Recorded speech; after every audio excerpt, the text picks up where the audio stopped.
ask you guys, though, to give me one name who you thought would be a slam dunk pick for the Cavs at 20 if that player is still on the board when it is time to be drafted. We each have an answer. And, Tyvis, we will start with Did we all give different answers, Mike? We all have 4 different answers. Okay, good. Oh, I went with Johnny Furphy. That's such a weird name, isn't it? It is. I feel weird saying it. Why not just say Murphy? Like, why I gotta be Furphy? But anyway. Name time. It's what Listen, you do. I went with Johnny because, listen. Yeah. I looked at the Cavs, and I looked at, just the past couple of NBA champions and some of the top teams in the NBA. All right, G? You've been looking at it. You got to study these things. Mm-hmm. What is it, the one thing that the Cavaliers don't have that these other teams have? Every championship team has a cold white boy on their team. And we do not have that because Max Strus is not that. I mean, obviously he has his moments, but he's not that. Is Max Strus even white? I feel like he's... Is he not white? I don't know. I feel so. I feel like he is. Strus is white. Yeah, we need that cold white boy that you don't know, that can take you off the dribble, that can dunk, that can shoot.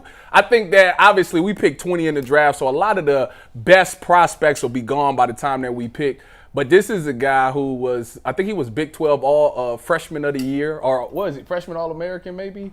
It was all conference freshman team. Yeah. So this looks guy, like he's 12. The other guy from Sanford's looking like, you're good. Because see, you don't know what to expect out of him. Yeah. You're gonna look at him like he a slouch, and then boom, he give you 20, and now you feeling dumb. So I think that he would be a good fit. He's 6'8". Obviously, when you think about our lineup, we are a smaller lineup, so 6'8" provides you some size right there. He can shoot the three. I think he 36%. I would imagine. This is a guy that once he gets around Donovan Mitchell, Darius Garland, these guys create some open spots for him. He'll get those open looks. Feel like he'll knock those down better. So I think he could be a really good offensive weapon. And like I said, we pick at 20. So to me, this is one of those guys that can have a high upside that you can get at 20.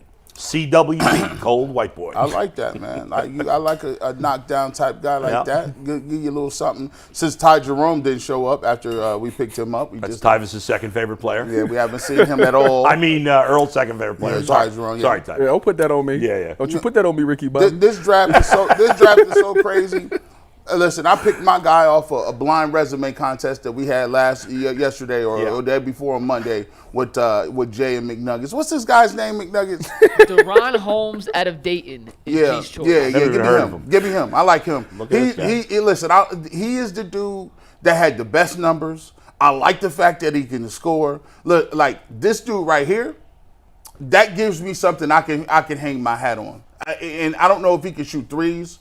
I don't know if he's going to be a Mobley-esque type player where it's like, okay, he can give me some buckets around the lane, but he's not going to give me too much stretchability. But when you look at the numbers in this draft, this dude's numbers, and by the way, Dayton is a major. What position? Team. What position he playing? He's a stretch big. Stretch big. Okay. So my thing is like if I could get that type of they had a couple dudes from the Orlando Magic that had some stretchability. What's the dude with the dreads name? Wendell Carter Jr. Yeah. He's not as big as Wendell Carter Jr., but similar. Yeah. What's his? I like Wendell Carter Jr. He's a good player. What is his size? How tall is he? I'll pull up his about exact measurables. Hold on. 6'9" is good. Him and Mobley, you sit Jared down for a second? He's listed at 6'10", 235. That's even better. That's even better. 6'10" stretch. See, I take that too. Hey, look, and to me, and he's one of those guys that's gonna be at 20, be there at 20. Maybe. Listen, he's been mocked as high as 12 or 13, and he won't get out of the first round. Denver said there's no chance you're getting past him. I mean, he improved as a three-point shooter. He took 2.5 threes a game last year, shot 39% on 2.5, so not a volume three-point shooter, but certainly is willing and capable of taking threes. Gee, we're going to get to my guy later, and I'll give you my tiers for all the prospects, but DaRon Holmes is in my top tier. If he's there, I'm he's running one of the up two there. guys I think are must or can't pass, I guess, at 20 if he's available. By the way, show his picture again. You know who he looks like? He looks like when you go to the pool in a white neighborhood and there's one black lifeguard with all the blonde, blue-eyed lifeguards, and he's the one black lifeguard. I thought this was going somewhere else. I thought this thing that was going to go somewhere else. Yeah. Like Tyvis, but it didn't go the way I thought it was going to go. So yeah, shout out to the black lifeguard. I wasn't expecting it either. Yeah. That's it. That's all. Oh, your guy. Who you got next? All right. Listen, the Cavs need some flexibility, right? And that doesn't make sense when we show the guy who he is. He's not really flexible. But the Cavs need the ability to potentially trade Jarrett Allen in the right deal. And if they do trade Jarrett Allen, they're going to need a big guy.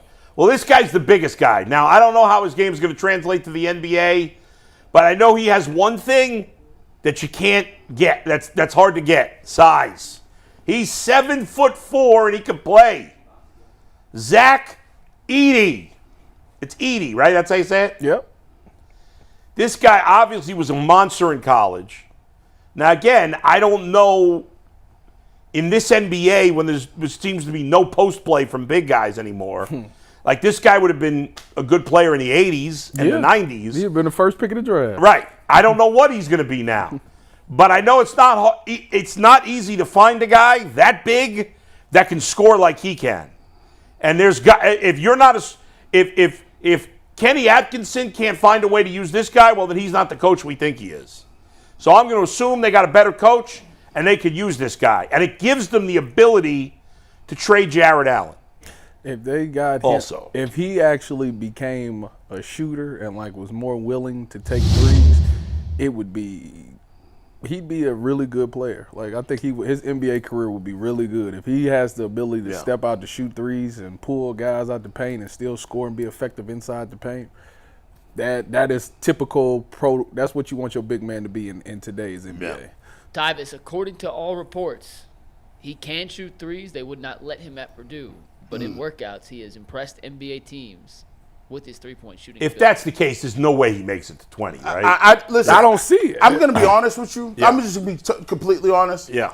I draft him in the top 5. To me, I would draft him. If I'm watching all these other dudes and there's no consensus number 1, right. Here's one thing I understand.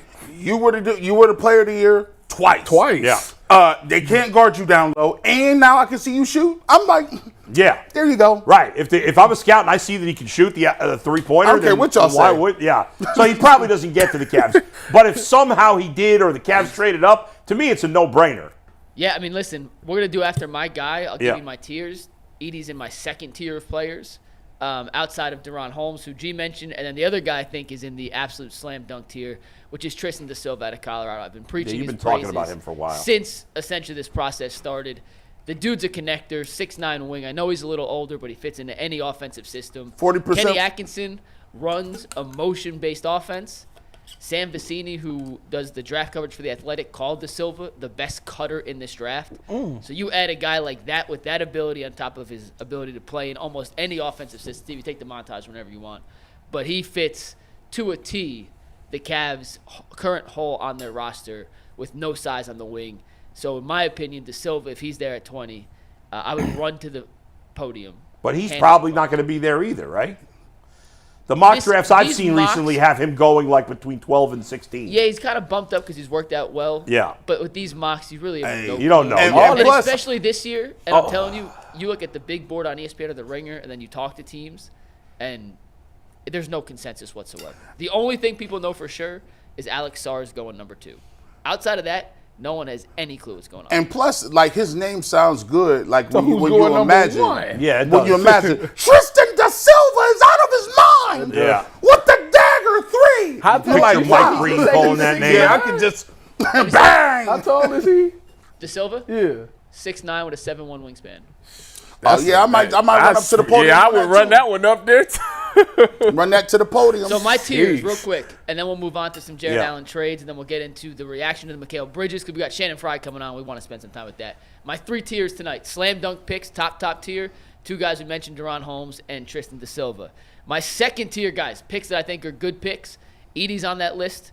Khalil Ware out of Indiana, high upside but question marks, but his talent is tantalizing. Same with Tyler Smith a 5-star recruit. Bub?